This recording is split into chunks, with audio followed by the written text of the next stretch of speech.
ये कंपनी नहीं चल पा रही। शहबाज सरकार के अहम इत्तेहादी बिलावल भुट्टो ने एतराफ़ कर लिया। मीडिया से बातचीत में कहा कि इस वक्त हमारा निज़ाम नहीं चल रहा। इमरान खान की हुकूमत में बगैर किसी रुकावट के लॉन्ग मार्च करने वाले बिलावल भुट्टो ने हकीकी आज़ादी मार्च पर भी तनकीद की। बोले, आवाम सड़कों पर है, मजबूरन जवाब देना पड़ता है। निज़ाम नहीं चल रहा है और जब तक हमारे इदारे को अहमियत नहीं दिया जाएगा, जब तक हम इसी नीयत के साथ अपने काम नहीं करेंगे तो अवाम मुश्किल में होंगे।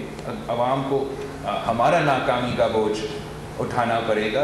आप टीवी खोलते हैं तो बुरी खबरें मिलते हैं और पाकिस्तान की कामयाबी कारकर्दगी पे कम फोकस किया जाता है और सियासी बयानबाजी पे ही ज़्यादा फोकस किया जाता है। हमने अपना सिस्टम का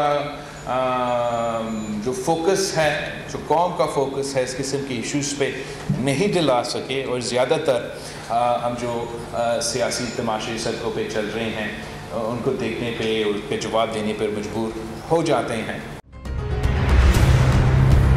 कप्तान का हकीकी आज़ादी मार्च, बोल न्यूज़ की खुसूसी कवरेज। ये एक फैमिली मार्च है। हकीकी आज़ादी मार्च जो है जीटी रोड पर रवां दवा है। बोलने की हक और सच की बात। इमरान खान के कंटेनर के करीब फायरिंग का वाकया पेश आया। फायरिंग से जख्मी, अस्पताल मुंतकिल। कातिलाना हमले से किया पर्दा चाक। बोल हमेशा बना आवाम की आवाज। को वेलकम कहता हूं। आज़ादी मार्च के लिए बहुत अच्छी कवरेज की है। ये मार्च की जबरदस्त कवरेज। सब्सक्राइब करें और बेल दबाएं ताकि कोई खबर रह न जाए।